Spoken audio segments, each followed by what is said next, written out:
Thank you, Javon. Good evening, viewers, and welcome to tonight's regional news. Starting off in Jamaica. Another part of Jamaica's capital, Kingston, is now under state of emergency SOE, with the island's police chief saying that the level of crime there is at a scale and nature that greatly endangers public safety.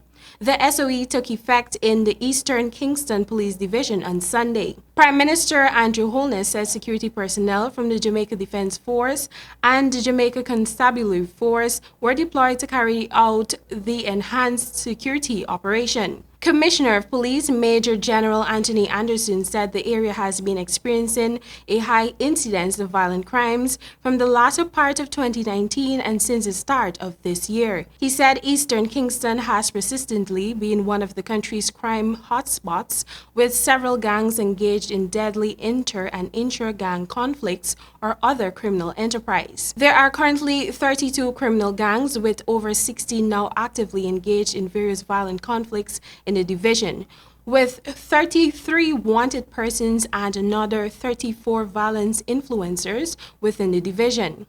The division increased by 16% in 2019 when compared to the previous year, while shootings increased by 49%. Of those incidents, 67% were related to gang activities.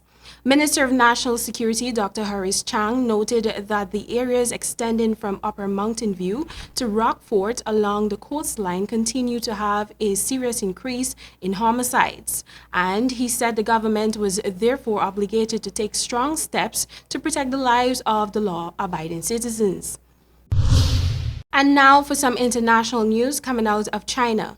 The Chinese authorities are building a special quarantine hospital with all the surgical equipment in place to cater for coronavirus patients, just as the disease spreads to more countries of the world, Chinese authorities say.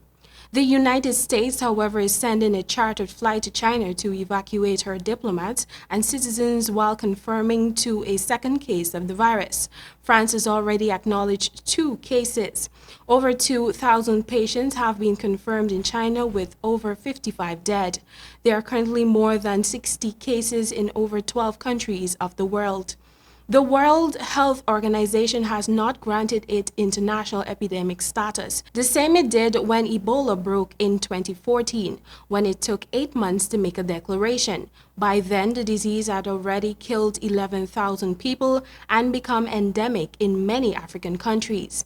China reportedly is facing mask shortage and has to order mask producing companies to recall all their workers on the New Year holiday for increased production, while the holiday itself has been marred by city lockdowns and movement restrictions.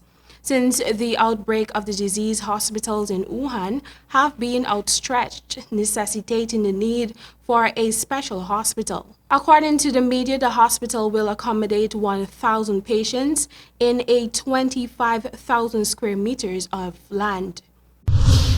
And now we're back to the Caribbean with news coming out of Trinidad. Psychiatrist Dr. Verma Dial Singh says teenage pregnancies in Trinidad and Tobago average close to 62 a month. And although adult sexual contact with a minor is a crime, not many of the men who father these children are being arrested and charged for the offense. Dial Singh said failure to implement laws has contributed to the current level of crime and lawlessness in Trinidad and Tobago. Dial Singh said citizens should be reminded that the Children's Act 2012 stated that sexual intercourse or even sexual touching is a sexual offense with children under 18 years of age. According to Dial Singh, teenage girls are still developing a sense of identity through adolescence.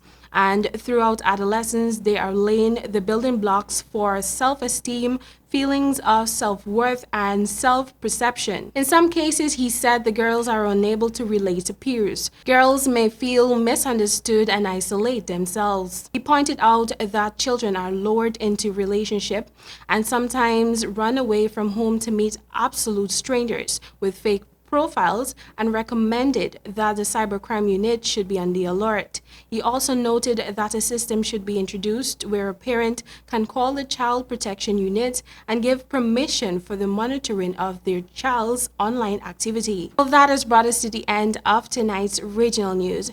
Thank you for watching, and back to you, Javon.